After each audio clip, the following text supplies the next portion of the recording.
ಜಯತಿ ಪರಾಶರಸೂನುಃ ಸತ್ಯವತಿ ಹೃದಯನಂದನೋ ವ್ಯಾಸಃ ಯಸ್ಯ ಅಸ್ಯ ಕಮಲಗಲಿತಂ ವಾङ्ಮಯಮೃತಂ ಜಗತ್ಪಿಬತಿ ಭುಜಗಭೋಗಾಭಮೃದ್ಯಮ್ಯ ಹೃದಯಂ ನಿಜಭುಜಂ ದಕ್ಷಿಣಂ ಲಕ್ಷಣಾಢ್ಯಂ ಲಲಿತಮುದ್ರಿಕ್ತವಿಜ್ಞಾನಮುದ್ರಂ ಭಜ ಭಜ ಅನಂತಮಿತ್ಯಾಲಪಂತಂ ಪ್ರಣತವಾನ್ ಪ್ರಾಣಿನಾಂ ಪ್ರಾಣಭೂತಂ ಪ್ರಣತಿಭಿಃ ಪ್ರೀಣಯೇ ಪೂರ್ಣಬೋಧಂ ಭವದವೋಷ್ಣೇನ ತಾತಪ್ಯಮಾನಾನ್ ಭುವಿ ಪರಂ ನಾತಂ ಅಪ್ರೇಕ್ಷಮಾಣಾನ್ ಭುವನಮಾನ್ಯೇನ ಚ ಅನ್ಯೇನ ದೋಷ್ಣಾ ಭವತು ಭೀರ್ಮಾ ಇತಿ ನ ಸಾಂತ್ವಯಂತಂ ಪ್ರಣತವಾನ್ ಪ್ರಾಣಿನಾಂ ಪ್ರಾಣಭೂತಂ ಪ್ರಣತಿಭಿಃ ಪ್ರೀಣಯೇ ಪೂರ್ಣಬೋಧಂ ಜನ್ಮಾದ್ಯಸ್ಯ ಯತೋನ್ಮಯಾದಿತರತಶ್ಚಾರ್ಥೇಶ್ಚ ವಿಘ್ನಸ್ವರಾಟ್ ತೇನೇ ಬ್ರಹ್ಮಹೃದಾಯ ಆದಿಕವಯೇ ಮುಹ್ಯಂತಿ ಯಂ ಸೂರಯಃ ತೇಜೋ ವಾರಿ ಮೃದಾಂ ಯಥಾ ವಿನಿಮಯೋ ಯತ್ರ ತ್ರಿಸರ್ಗೋ ಮೃಷಾ ಧಾಮ್ನ ಸ್ವೇನ ಸದಾ ನಿರಸ್ತಕುಹಕಂ ಸತ್ಯಂ ಪರಂ ಧೀಮಹಿ ನಾರಾಯಣಂ ನಮಸ್ಕೃತ್ಯ ನರಂಚೈವ ನರೋತ್ತಮಂ ದೇವೀಂ ಸರಸ್ವತೀಂ ವ್ಯಾಸಂ ತಥೋ ಜಯಮುದೀರಯೇತ್. ಭಾಗವತದ ಚಿಂತನದಲ್ಲಿ ಹೇಗೆ ಒಂದು ಜೀವ ತಂದೆಯಿಂದ ಹುಟ್ಟಲ್ಪಟ್ಟದ್ದಾಗಿ ಅವನಿಗೆ ದುಃಖವನ್ನು ಸುಖವನ್ನು ಎರಡೂ ಕೊಡ್ತು, ಮತ್ತು ಹೇಗೆ ಅದು ಯಾವ ತಂದೆ ಹತ್ರ ಹೋಗಲಿ ಅಂತ ಹೇಳಿ ಸಾವಿರ ತಂದೆಯಂದ್ರಾಗೋದ್ರು, ಇನ್ನು ಮುಂದೆ ಸಾವಿರ ಬರಲಿಕ್ಕಿದ್ದಾರೆ. ನನ್ನ ಒರಿಜಿನಲ್ ಆದಂಥ ತಂದೆ ಭಗವಂತ, ಅವನು ನನಗೆ ಈ ದೇಹದಿಂದ ಬಿಡುಗಡೆ ಈಗ ಸದ್ಯಕ್ಕೆ ಮಾಡಿದ್ದಾನೆ, ಅದರಿಂದ ಮತ್ತೆ ನಾನು ಆ ದೇಹದಲ್ಲಿ ಬರೋದಿಲ್ಲ ಅಂತ ಹೇಳಿದಾಗೆ ನೋಡಿದ್ದಾಯಿತು. ಅದಾದ ಮೇಲಿಂದ ನಾರದರು ಒಂದು ಸಂತೈಸುತ್ತಾರೆ ಅವನಿಗೆ, ಇದು ನಿನಗೆ ನಿನ್ನ ಬಾಳಿಗೆ ತಿರುವಿಗಾಗಿ ಬಂದಂಥ ಒಂದು ಸುಯೋಗ. ಇದು ಚಿತ್ರಕೇತುವಿಗೆ ಭಗವನ್ನಾಮ ಸ್ಮರಣದ ದೀಕ್ಷೆಯನ್ನು ಕೊಡ್ತಾರೆ. ಹರಸಿ ಓಂ ನಮೋ ನಮಸ್ತುಭ್ಯಂ ಭಗವತೆ ವಾಸುದೇವಾಯ ಧೀಮಹಿ ಪ್ರದ್ಯುಮ್ನಾಯ ನಿರುದ್ಧಾಯ ನಮಃ ಸಂಕರ್ಷಣಾಯ ಚ ಅಂತೇಳಿ ಹೊರಟೋಗ್ತಾರೆ ಅಲ್ಲಿಂದ. ಅದಾದ ಮೇಲೆ ಮುಂದೆ ಮರುತ್ತುಗಳ ಜನನವಾಗುತ್ತೆ. 6ನೇ ಸ್ಕಂದದ ಕೊನೆಯಲ್ಲಿ ಮರುತ್ತುಗಳ ಕಥೆ ಬಂದಿದೆ. ವಸುಗಣ, ರುದ್ರಗಣ, ಆದಿತ್ಯಗಣದಂತೆ ಮರುತ್ತುಗಳು ಕೂಡ ಒಂದು ಗಣ. ಒಟ್ಟು ಮರುತ್ತುಗಳ ಸಂಖ್ಯೆ 49. ಇವರು ದ್ವಿತೀಯ ಮಕ್ಕಳು ಆದಿತ್ಯರಾಗ್ತಾರೆ. ಅದಿತಿಯ ಮಕ್ಕಳು ಆದಿತ್ಯರು, ದ್ವಿತೀಯ ಮಕ್ಕಳು ದೈತ್ಯರು. ಹೀಗೆ ದೈತ್ಯರಾಗಬೇಕಾಗಿದ್ದಂಥ ಮರುತ್ತುಗಳು ಇಂದ್ರನಿಂದಾಗಿ ದೇವತೆಗಳಾಗ್ತಾರೆ. ಕಾಶ್ಯಪರ ಪತ್ನಿ ದಿತಿಗೆ ತುಂಬ ಆತಂಕ, ತನ್ನ ಸವತಿ ಅದಿತಿಯ ಮಕ್ಕಳು ದೇವತೆಗಳಾಗಿಬಿಟ್ರು, ಅವರು ನನ್ನ ಸಂತತಿಯಾದ ದೈತ್ಯರನ್ನು ಸೋಲಿಸಿ ತಾವೇ ಮೆರೆದು ಬಿಡ್ತಾರೆ, ಇದಕ್ಕೆ ಪ್ರತೀಕಾರ ಮಾಡಬೇಕು ಅಂಥೇಳಿ ಇಂದ್ರನನ್ನು ಕೊಲ್ಲಬಲ್ಲಂಥ ಒಬ್ಬ ದೈತ್ಯ ತನ್ನ ಹೊಟ್ಟೆಯಲ್ಲಿ ಹುಟ್ಟಬೇಕು ಅಂತ ಅವಳು ತಪಸ್ಸನ್ನು ಮಾಡಿದ್ಲು. ಅದಕ್ಕೆ ಕಠಿಣ ವ್ರತಗಳನ್ನು ಆಚರಣೆ ಮಾಡಿದ್ಲು. ಕಾಶ್ಯಪರು ಆಕೆಯ ವ್ರತಾಚರಣೆಗೆ ಅನೇಕ ಕ್ರಮ ನಿಯಮಗಳನ್ನು ವಿಧಿಸಿದ್ರು. ಅದನ್ನೆಲ್ಲ ನಿಷ್ಠೆಯಿಂದ ಅವಳು ಪಾಲಿಸಿದ್ಲು. ಒಂದು ದಿನ ಆಲಸ್ಯದಲ್ಲಿ ನಿಯಮಗಳನ್ನು ಮರೆತುಬಿಟ್ಲು. ಸಂಜೆ ಹೊತ್ತು ಮಲಗಿದ್ದಾಗ ಇಂದ್ರ ಆಕೆಯ ಗರ್ಭ ಪ್ರವೇಶ ಮಾಡಿಬಿಟ್ಟ. ಅಲ್ಲಿ ತನ್ನನ್ನು ಕೊಲ್ಲಬಲ್ಲಂಥ ದೈತ್ಯ ಭ್ರೂಣ ಬೆಳೆಯುತ್ತಿತ್ತು. ಇಂದ್ರ ಆ ಗರ್ಭವನ್ನು ಚಚ್ಚಿ ತುಂಡರಿಸಿದ. ಸರಿಯಾಗಿ 49 ತುಂಡುಗಳಾದವು. ಇವೇ 49 ಶಿಶುಗಳು. ಕಾಶ್ಯಪರ ವರದ ಫಲ ಅದು, ಆಕೆಯ ತಪದ ಫಲ. ಇವರೇ 49 ಮಂದಿ ಮರುತ್ತುಗಳು. ದೈತ್ಯರಾಗುವ ಬದಲು ಇಂದ್ರನ ಮಿತ್ರರಾದರು ಇವರು, ಯಜ್ಞದಲ್ಲಿ ಪಾಲು ಪಡೆಯುವಂಥ ದೇವತೆಗಳಾದರು ಇವರು. ಹೀಗೆ ಅಲ್ಲಿಂದ ಮುಂದೆ ಏನಾಯಿತು ಅಂದರೆ, ವರಾಹಾವತಾರದ ಕಥೆ ನೋಡಿದ್ದೇವೆ ನಾವು. ವರಾಹಾವತಾರ ಕಥೆಯಲ್ಲಿ ಹಿಂದೆ ನೋಡಿ ಒಂದು ಹಿರಣ್ಯಾಕ್ಷನ ಸಂಹಾರಕ್ಕೋಸ್ಕರ ಆದಂಥ ಅವತಾರವನ್ನು ನೋಡಿದ್ವಿ. ಈಗ ಇಲ್ಲಿ ಮುಂದೆ ನರಸಿಂಹಾವತಾರದ ವಿವರಣ 7ನೇ ಸ್ಕಂದದಲ್ಲಿ ಬರುತ್ತೆ. ಹಿರಣ್ಯಾಕ್ಷನ ವಧೆ ವರಾಹಾವತಾರ, ಅವನ ಸೋದರ ಹಿರಣ್ಯಕಶಿಪುವಿನ ವಧೆ ನರಸಿಂಹಾವತಾರ. ಜಯವಿಜಯರು ಸನಕಾದಿಗಳ ಶಾಪದಿಂದ ಹಿರಣ್ಯಕಶಿಪು ಹಿರಣ್ಯಾಕ್ಷ ಆಗಿ ಜನಿಸಿದರು. ಹಿರಣ್ಯಾಕ್ಷ ವರಾಹನಿಂದ ಸತ್ತಾಗ ಹಿರಣ್ಯಕಶಿಪು ಕಿಡಿಯಾದ. ಸೇಡು ತೀರಿಸಲು ಘೋರವಾದ ತಪಸ್ಸನ್ನು ಮಾಡಿದ. ಬ್ರಹ್ಮದೇವ ಚತುರ್ಮುಖ ಬ್ರಹ್ಮ ಪ್ರತ್ಯಕ್ಷನಾಗಿ ಒಂದು ವರವನ್ನು ಪಡೆದ ಅವನ ಹತ್ರ. ನಾಂತರ್ಬಹಿರ್ದಿವ್ಯಾದಿವ ನಕ್ತ ಮನ್ಯಸ್ಮಾದಿ ಪಿಚಾಯುಧೈಹಿ ನ ಭೂಮೌ ನಾಂಬರೆ ಮೃತ್ಯುರ್ನ ನರೈನ ಮೃಗೈರಪಿ ಅಂತ ಕೇಳ್ದ. ಒಂದು ಒಳಗಾಗಲಿ ಹೊರಗಾಗಲಿ, ಹಗಲಲ್ಲಾಗಲಿ ರಾತ್ರಿಯಲ್ಲಾಗಲಿ, ಭೂಮಿಯಲ್ಲಾಗಲಿ ಆಕಾಶದಲ್ಲಾಗಲಿ, ಮನುಷ್ಯರಿಂದಾಗಲಿ ಅಥವಾ ಪ್ರಾಣಿಗಳಿಂದಾಗಲಿ ಅಥವಾ ಆ ಚತುರ್ಮುಖ ಬ್ರಹ್ಮ ಸೃಷ್ಟಿಸಿದ ಯಾವುದೇ ಒಂದು ಜೀವದಿಂದಾಗಲಿ ಅವನಿಗೆ ಸಾವು ಬರಬಾರದು ಅಂತ ಕೇಳ್ಕೊಂಡ. ಯಾವುದೇ ಆಯುಧಗಳಿಂದ, ಒಟ್ಟು ಬೃಹಸ್ಪತಿಯಷ್ಟು ಒಂದು ಬ್ರಹ್ಮ ಸೃಷ್ಟಿಯಲ್ಲಿ ಯಾವುದೇ ಆಗಬಹುದದು, ಅಂಥ ಒಂದು ಇದರಿಂದ ಅವನಿಗೆ ಸಾವು ಬರಬಾರದು ಅಂತ ಕೇಳ್ಕೊಂಡ. ಬ್ರಹ್ಮ ಆಯಿತು ಅಂಥೇಳಿ ವರವನ್ನು ಕೊಟ್ಟು ಹೋದ. ಇಂಥ ವರವನ್ನು ಪಡೆದಂಥ ಹಿರಣ್ಯಕಶಿಪು ಮದೋನ್ಮತ್ತನಾಗಿಬಿಟ್ಟ. ದೇವತೆಗಳನ್ನು ಪೀಡಿಸತೊಡಗಿದ. ವರ್ಷಗಟ್ಟಲೆ ಅವನ ದಂಡಯಾತ್ರೆ ನಡೀತಲೇ ಇತ್ತು ದೇವತೆಗಳ ಮೇಲೆ. ಸದಾಕಾಲ ಯುದ್ಧ, ಸ್ವಂತ ರಾಜ್ಯದ ಕಡೆ ಗಮನವೇ ಇರಲಿಲ್ಲ. ಹಿರಣ್ಯಕಶಿಪು ತಪಸ್ಸಿನ ಸಮಯ ನೋಡಿ ದೇವತೆಗಳು ಅವನ ಅರಮನೆಗೆ ದಾಳಿ ಮಾಡಿದ್ರು. ಅವನ ಪತ್ನಿ ಕಯಾದುವನ್ನು ಸೆರೆ ಮಾಡಿದ್ರು. ಆಗ ಆಕೆ ಗರ್ಭಿಣಿಯಾಗಿದ್ಲು. ನಾರದರು ಕಯಾದುವನ್ನು ತನ್ನ ಆಶ್ರಮಕ್ಕೆ ಕರ್ಕೊಂಡು ಹೋದರು. ಇವ್ರನ್ನ ಸಾಯಿಸಬೇಡಿ, ಇದರೊಳಗಡೆ ಒಬ್ಬ ವಿಷ್ಣು ಸರ್ವೋತ್ತಮ ಅಂತ ತಿಳಿದಿರುವಂಥ ಒಂದು ಅಪೂರ್ವವಾದ ಒಂದು ಜೀವ ಇದೆ ಇದರಲ್ಲಿ ಅಂತ ದಿನನಿತ್ಯ ಆಕೆಗೆ ದೇವರ ಮಹಿಮೆ ಕಥೆಗಳನ್ನು ಹೇಳುವಂಥದ್ದು ನಾರದರ ಪರಿಪಾಠವಾಯಿತು. ಹೀಗೆ ಅವಳಲ್ಲಿದ್ದಂಥ ಪ್ರಹ್ಲಾದನ ಜನನವಾಯಿತು. ಗರ್ಭದ ಬೆಳವಣಿಗೆಯ ಕಾಲದಲ್ಲೇ ಹೆಣ್ಣುಮಕ್ಕಳು ಯಾವ ವಿಚಾರವನ್ನು ಪದೇ ಪದೇ ಕೇಳ್ತಾ ಇರ್ತಾರೋ ಆ ಸಂಸ್ಕಾರ ಗರ್ಭದ ಮೇಲೂ ಆಗತ್ತೆ ಅನ್ನೋದಕ್ಕೆ ಇದೊಂದು ಬಹಳ ಇದಾದಂಥ ಸಾಕ್ಷಿ. ಇದು ಭಾಗವತದಲ್ಲಿ ಬರುವಂಥದ್ದು. ಹಾಗೆ ಈ ಪ್ರಹ್ಲಾದ ಗರ್ಭದಲ್ಲೇ ನಾರದರಿಂದ ಉಪದೇಶವನ್ನು ಪಡೆದ. ಹುಟ್ಟುವಾಗಲೇ ಭಗವದ್ಭಕ್ತನಾದ. ಭಕ್ತಿ ಬೆಳೆಯಿತು, ಭಗವದ್ಭಕ್ತಿ ಬೆಳೆಯಿತು. ಪ್ರಹ್ಲಾದನಿಗೆ ಗರ್ಭವಾಸದಲ್ಲೇ ವೈಷ್ಣವ ದೀಕ್ಷೆ ನಡೆದು ಹೋಗಿತ್ತು. ಎಲ್ಲಿದ್ದಾನೆ ಭಗವಂತ ಅನ್ನುವಂಥದ್ದು ಎಲ್ರಿಗೂ ಗೊತ್ತಿರುವಂಥ ವಿಚಾರ. ಹಿರಣ್ಯಕಶಿಪು ಮಗನನ್ನು ಕೇಳುವಂಥದ್ದು. ಹಿರಣ್ಯಕಶಿಪುವಿಗೆ 4 ಮಂದಿ ಗಂಡು ಮಕ್ಕಳು, ಪ್ರಹ್ಲಾದ, ಸಹ್ಲಾದ, ಅನುಲ್ಲಾದ ಮತ್ತು ಹ್ಲಾದ ಅಂತ. ಶುಕಾಚಾರ್ಯರು ಈ ಸಮಯದಲ್ಲಿ ರಾಜಧಾನಿಯಲ್ಲಿ ಇರಲಿಲ್ಲ. ಅವರ ಮಕ್ಕಳಾದ ಷಂಡ ಮತ್ತು ಮರ್ಕ, ಇವರನ್ನ ಷಂಡ ಮತ್ತು ಮರ್ಕ ಅಂತ ಬೇರೆ ಬೇರೆ ಹೇಳೋದಿಲ್ಲ. ಇವ್ರನ್ನ ಹೇಳೋದೇ ಯಾವಾಗಲೂ ಷಂಡಾಮರ್ಕರು ಅಂತ ಹೇಳಿ. ಹಾಗೆ ಆ ಷಂಡಾಮರ್ಕರು ರಾಜಗುರುವಿನ ಕೆಲಸ ನಿರ್ವಹಿಸ್ತಾ ಇದ್ರು. ಅವರು ಹಿರಣ್ಯಕಶಿಪುವಿನ ತನ್ನ ಮಕ್ಕಳನ್ನು ಅವ್ರ ಬಳಿ ಪಾಠಕ್ಕಾಗಿ ಕಳಿಸ್ದ. ಒಂದಿನ ಹಿರಣ್ಯಕಶಿಪು ಪ್ರಹ್ಲಾದನನ್ನು ಕರೆಸಿ ಏನು ಪಾಠವನ್ನು ಕಲ್ತ್ಯಪ್ಪ ಅಂತ ಹೇಳಿದ್ದಕ್ಕೆ ಪ್ರಹ್ಲಾದ ಉತ್ತರ ಕೊಟ್ಟ. ಅತಿ ಎತ್ತರವಾದಂಥ ಉತ್ತರ ಇದು.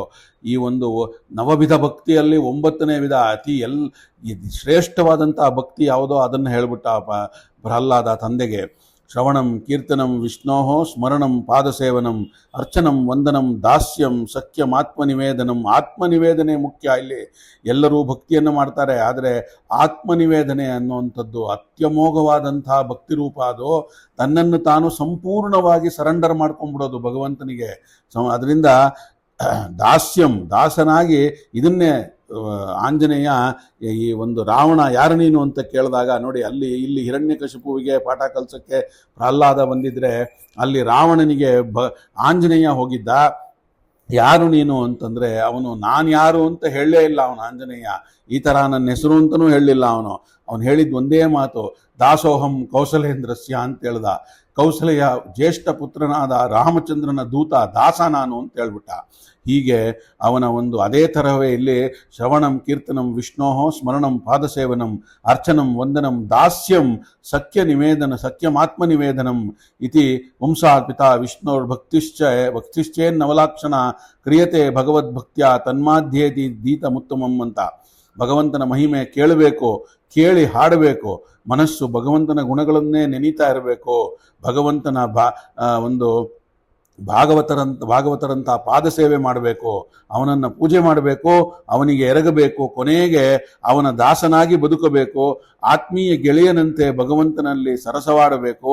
ಇಡೀ ಬದುಕನ್ನೇ ಭಗವಂತನಿಗೆ ಒಪ್ಪಿಸಿ ನಮ್ಮೊಳಗೆ ಅವನನ್ನು ಕಾಣಬೇಕು. ಹೀಗೆ ನವವಿಧ ಭಕ್ತಿಯನ್ನು ಮಾಡಬೇಕು ಅಂತ ಹೇಳ್ದ ಪ್ರಹ್ಲಾದ. ಯಾರು ಶ್ರೀಹರಿಯನ್ನು ಹೀಗೆ 9 ಬಗೆಯ ಭಕ್ತಿಯಿಂದ ಉಪಾಸನೆ ಮಾಡ್ತಾರೋ, ಒಬ್ಬರು ಒಲಿಸಿಕೊಳ್ತಾರೋ ಭಗವಂತನನ್ನ, ಆತನೇ ನಿಜವಾಗಿ ಓದಿದಂಥವನು, ಚೆನ್ನಾಗಿ ಕಲ್ತಂಥವನು, ಆತನ ಓದು ಸಾರ್ಥಕ ಅನ್ನುವ ನಂಬಿಕೆ ಅಂತ ಹೇಳ್ದ. ಏತಾವಾನೇವ ಲೋಕೇಸ್ಮಿನ್ ಪುಂಸ ಸ್ವಾರ್ಥ ಪರಸ್ಮೃತಃ ಏಕಾಂತ ಭಕ್ತಿರ್ಗೋವಿಂದೇ ಯತ್ ಸರ್ವತ್ರ ತದೀಕ್ಷಣಂ ಅಂತ. ಅದರಿಂದ ಗೋವಿಂದನಲ್ಲಿ ಅನನ್ಯವಾದ ಜೀವನದ ಸಾರಸತ್ವ, ಭಗವಂತನನ್ನು ಎಲ್ಲ ಕಡೆ ಕಾಣೋದರಿಂದ ಮಿಗಿಲಾದ ಪುರುಷಾರ್ಥ ಇನ್ನೊಂದು ಇಲ್ಲವೇ ಇಲ್ಲ ಅಂತ ಹೇಳ್ದ. ಹಿರಣ್ಯಕಶಿಪು ಇದನ್ನು ಕೇಳಿ ಕಿಡಿಯಾದ. ಗುರುಪುತ್ರರನ್ನ ಗದರಿದ ಷಂಡಾಮರ್ಕರನ್ನ, ನಮ್ಮ ಶತ್ರುವಿನ ಬಗ್ಗೆ ಪಾಠ ಕಲಿಸ್ತಾ ಇದ್ದೀರಲ್ಲ ನೀವು ಅಂತ. ವಿಷ್ಣುವನ್ನ ಶತ್ರು ಅಂತ ಭಾವಿಸಿದಂಥ ತಂದೆ, ವಿಷ್ಣುವೇ ಪರಮದೈವ, ವಿಷ್ಣು ಸರ್ವೋತ್ತಮ ಅಂತ ಪೂಜಿಸಿದಂಥ ಮಗ, ಎಂಥ ಅಪರೂಪವಾದ ಸಮಾಗಮ ನೋಡಿ. ಅಲ್ಲಿ ಷಂಡಾಮರ್ಕರನ್ನ ಬೈತಾನೆ. ಅವರು ವಿನೀತರಾಗಿ ಹೇಳಿದ್ರು, ರಾಜ ನಾವು ಹೇಳ್ಕೊಟ್ಟಿದ್ದ ಪಾಠ ಇದಲ್ಲಪ್ಪ, ಅವನಾಗಿಯೇ ಕಲ್ತ್ಕೊಂಡಿರೋವಂಥದ್ದು ಅಂತ 5 ವರ್ಷದ ಬಾಲಕನಿಗೆ ಹೇಳಿರೋವಂಥದ್ದು. ಮತ್ತೆ ವಾಪಸ್ ಗುರುಕುಲಕ್ಕೆ ಮರಳಿ ಬಂದಂಥ ಪ್ರಹ್ಲಾದ ತನ್ನ ವಿಷ್ಣು ದೀಕ್ಷೆಯನ್ನು ಬಿಡಲೇ ಇಲ್ಲ. ಅವನು ಈ ವಿಷ್ಣು ಭಕ್ತಿಯ ಸಂದೇಶವನ್ನು ತನ್ನ ಫ್ರೆಂಡ್ಸ್ಗೂ ಕೂಡ ಹೇಳ್ಕೊಟ್ಟ. ಅವನು ದೈತ್ಯ ಬಾಲಕಿಯರ ವಿಷ್ಣು ಭಕ್ತಿಯನ್ನು ಬೆಳೆಸಿಕೊಳ್ಳಿ, ದೈತ್ಯ ಬಾಲಕರೇ ಎಲ್ಲ ಸೇರಿಕೊಂಡು ತಾಮಸವಾದಂಥ ಈ ಒಂದು ದೈತ್ಯ ಸ್ವಭಾವವನ್ನು ಬಿಟ್ಟುಬಿಡಿ, ಭಗವಂತನನ್ನು ನಂಬಿ ಅವನು ನಮ್ಮನ್ನು ರಕ್ಷಿಸುತ್ತಾನೆ, ನಿಮ್ಮನ್ನು ರಕ್ಷಿಸುತ್ತಾನೆ ಕೂಡ, ನಿರಂತರ ಅವನ ಭಜನೆ ನಡೆಯಲಿ ಅಂತೇಳಿ ಅವ್ರಿಗೂ ಅದನ್ನೇ ಕಲಿಸ್ತಾ ಇದ್ದ. ಹಿರಣ್ಯಕಶಿಪು ಮತ್ತಷ್ಟು ಕೆರಳಿದ. ಪ್ರಹ್ಲಾದನ ಕರೆಸಿ ಗದರಿದ, ಬೈದ, ಹೊಡೆದ, ಸಾಕಷ್ಟು ಹಿಂಸೆ ಕೊಟ್ಟ. ಕೊಲ್ಲುವ ಯತ್ನವೂ ನಡೆದು ಹೋಯಿತು, ಯಾವುದೂ ಕೂಡ ಫಲಿಸಲಿಲ್ಲ. ಕೊನೆಯಲ್ಲಿ ಏನು ಮಾಡ್ದ, ಹಿರಣ್ಯಕಶಿಪು ಪ್ರಹ್ಲಾದನನ್ನು ಕೇಳಿದ, ನನಗೆ ಎದುರು ನಿಲ್ಲುವ ಧೈರ್ಯ ನಿನಗೆ ಹೇಗೆ ಬಂತು ಅಂತ ಕೇಳ್ದ. ಅದಕ್ಕೆ ಪ್ರಹ್ಲಾದನ ಉತ್ತರ ರೆಡಿಯಾಗಿತ್ತು. ನ ಕೇವಲಂ ಮೇ ಭವತಶ್ಚ ರಾಜನ್ ಸವೈ ಬಲಂ ಬಲೀನಾಂ ಚಾಪರೇಶಾಂ ಅಂತ. ನನಗೆ ಮಾತ್ರವಲ್ಲ, ನಿನಗೂ ಈ ಜಗತ್ತಿನ ಎಲ್ಲರಿಗೂ ಬಲ ನೀಡುವ ಪ್ರಭು ವಿಷ್ಣುವನೇ, ಅವನ ಅನುಗ್ರಹವೇ ನನ್ನ ಬಲ ಅಂತ ಹೇಳ್ದ. ಹಿರಣ್ಯಕಶಿಪು ಕನ್ನಲಿ ಕರಳಿ ಹೋದ. ಅವನು ಮತ್ತೆ ಹೇಳ್ದ, ಎಲ್ಲಿದ್ದಾನೆ ಆ ನಿನ್ನ ದೇವರು ವಿಷ್ಣು ಅಂತ ಕೇಳ್ದ. ಎಲ್ಲಿ ನೋಡ್ಬೇಕಂದ್ರೆ ಅಲ್ಲಿ, ಎಲ್ಲಿ ಅಂದ್ರೆ ಅಲ್ಲಿದ್ದಾನೆ, ಅವನು ಇರದ ಕಡೆಯೇ ಇಲ್ಲ. ಸಕಲ ಚರಾಚರ ವಸ್ತುಗಳಲ್ಲೂ ಇದ್ದಾನೆ, ಒಂದು ಹುಲ್ಲು ಕಡ್ಡಿಯಲ್ಲೂ ಇದ್ದಾನೆ ಅಂತ ಹೇಳ್ದ. ಎಲ್ಲಾ ಕಡೆ ಅಂದ್ರೆ ಎಲ್ಲಿ, ಎಲ್ಲಾ ಕಡೆ ಇರುವಂತ ನಿನ್ನ ದೇವರು ಈ ಕಂಬದಲ್ಲಿದ್ದಾನ ಅಂತ ಕೇಳ್ದ. ಕ್ವಾಸವು ಯದಿ ಸರ್ವತ್ರ ಸ್ತಂಭೆ ಕಸ್ಮಾನ್ನ ದೃಶ್ಯತೆ ಅಂತ. ನೋಡಿ, ಈ ತರ ಹೇಳ್ತಾ ಇದ್ರೆ ನಿಮಗೆ ಕೇಳಿಸ್ಕೊಳ್ತಾ ಈ ಒಂದು ಚಿತ್ರಣ ಮುಖದ ಮುಂದೆ ಬರಬೇಕು ನಿಮಗೆ ಕಣ್ಣು ಮುಂದೆ. ಹೀಗೆ ಹೇಳುತ್ತಾ ಕತ್ತಿ ಜಳಪಳಿಸುತ್ತಾ ಬಂತು. ಎಲ್ಲರೂ ನೋಡಿರುವಂಥದ್ದು, ಸಿನಿಮಾದಲ್ಲೆಲ್ಲ ನೋಡಿರುವಂಥದ್ದು ಗದೆಯಿಂದ ಹೊಡೆದ ಅಂತ ಇಲ್ಲ. ಕತ್ತಿ ಅವನ ವಜ್ರಾಯುಧದಂತಹ ಕತ್ತಿ ಅದು. ಆ ಕತ್ತಿ ಜಳಪಳಿಸ್ತಾ ಬಂತು. ಅದು ಕಂಬಕ್ಕೆ ಬಲವಾಗಿ ಹೊಡೆದ. ಅದರಿಂದ ಭೂಕಂಪವಾದಂತೆ ಸದ್ದಾಯಿತು. ಕಂಬ ಒಡೆದು ಬಿತ್ತು. ವಿಚಿತ್ರವಾದಂಥ ನರಸಿಂಹ ರೂಪ ಕಾಣಿಸಿಕೊಂಡು ಬಿಡ್ತು. ಅವತಾರಗಳ ಬಗ್ಗೆ ಒಂದು ಮಾತು ತಿಳಿದಿರಬೇಕು ನಾವು. 10 ಅವತಾರಗಳಲ್ಲಿ ಮೊದಲು 5 ಅವತಾರಗಳು ವಿಶೇಷ ಸಂಬಂಧಪಟ್ಟಿರುವಂಥವರಿಗೆ ಮಾತ್ರ ಕಂಡ ದಿವ್ಯ ದೃಷ್ಟಿಗಳು, ದರ್ಶನಗಳವು. ಕೊನೆಯ 5 ಅವತಾರಗಳು ದೈಹಿಕವಾಗಿ ಭೂಮಿಯಲ್ಲಿ ಕಾಣಿಸಿಕೊಂಡಂತಹ ರೂಪಗಳು. ಅಪ್ ಟು ನರಸಿಂಹಾವತಾರ ಯಾರಿಗೂ ಅವರವರಿಗೆ ಅವಂತ ದಾರ್ಶನವಾದಂಥದ್ದು. ಭೂಮಿಯಲ್ಲಿ ಅವತಾರ ಆದಂಥದ್ದಲ್ಲ ಅದು. ಭಗವಂತ ನರಸಿಂಹ ರೂಪದಿಂದ ಕಾಣಿಸಿಕೊಂಡು ಹಿರಣ್ಯಕಶಿಪುವನ್ನ ಕೊಂದುಬಿಟ್ಟ. ಎಲ್ಲರಿಗೂ ಗೊತ್ತಿದೆ, ನೆಲದಲ್ಲಲ್ಲ, ಆಕಾಶದಲ್ಲಲ್ಲ, ಭಗವಂತನನ್ನ ತನ್ನ ತೊಡೆಯಲ್ಲಿಟ್ಟುಕೊಂಡು ಆ ಒಂದು ಹೊಸಲಿನ ಮೇಲೆ ಕೂತು ನರನಿಂದಲ್ಲ, ಮೃಗದಿಂದಲ್ಲ, ನರಸಿಂಹ ರೂಪದಿಂದ ಹಗಲೂ ಅಲ್ಲ, ರಾತ್ರಿಯೂ ಅಲ್ಲ, ಮುಸ್ಸಂಜೆಯ ಹೊತ್ತದು. ಯಾವ ಆಯುಧದಲ್ಲೂ ಅಲ್ಲ, ಯಾವ ಆಯುಧವೂ ಇರಬಾರದು ನೀ ಸೃಷ್ಟಿ ಮಾಡೋದು ಅಂತ ಹೇಳಿದ್ದ. ತನ್ನ ನಖಗಳು, ಆ ಒಂದು ನಖಗಳ ಉಗುರಿನಿಂದ ಹಿರಣ್ಯಕಶಿಪುವಿನ ವಧೆ ಆಗೋಯ್ತು. ಇದನ್ನೇ ವಾಯುಸ್ತುತಿಯಲ್ಲಿ ಆಚಾರ್ಯರು ನಖಸ್ತುತಿಯನ್ನು ಆ ಒಂದು ಉಗುರನ್ನು ನೆನೀತಾರೆ ಆಚಾರ್ಯರು ಮಧ್ವರು. ಅವ್ರು ಹೇಳಿರುವಂಥದ್ದು, ವಾಯುಸ್ತುತಿಗೂ ಮುಂಚೆ ವಾಯುಸ್ತುತಿಯನ್ನ ತ್ರಿವಿಕ್ರಮ ಪಂಡಿತರು ಬರ್ಕೊಂಡು ರಚನೆ ಮಾಡಿ ತಂದಾಗ ಭಗವಂತನ ಒಂದು ಸ್ತುತಿ ಇಲ್ದಿರ ಬರೀ ಗುರುಸ್ತುತಿ ಮಾಡಬಾರದು, ತಪ್ಪು ಅಂತ ಹೇಳಿ ಅವರೇ ನಖಸ್ತುತಿಯನ್ನ ರಚನೆ ಮಾಡಿಕೊಡ್ತಾರೆ. ನಖ ಅಂದ್ರೆ ಉಗುರು. ಆ ಒಂದು ನರಸಿಂಹದೇವರ ಉಗುರನ್ನ ಸ್ತುತಿಯನ್ನ ಮಾಡಿಕೊಡ್ತಾರೆ.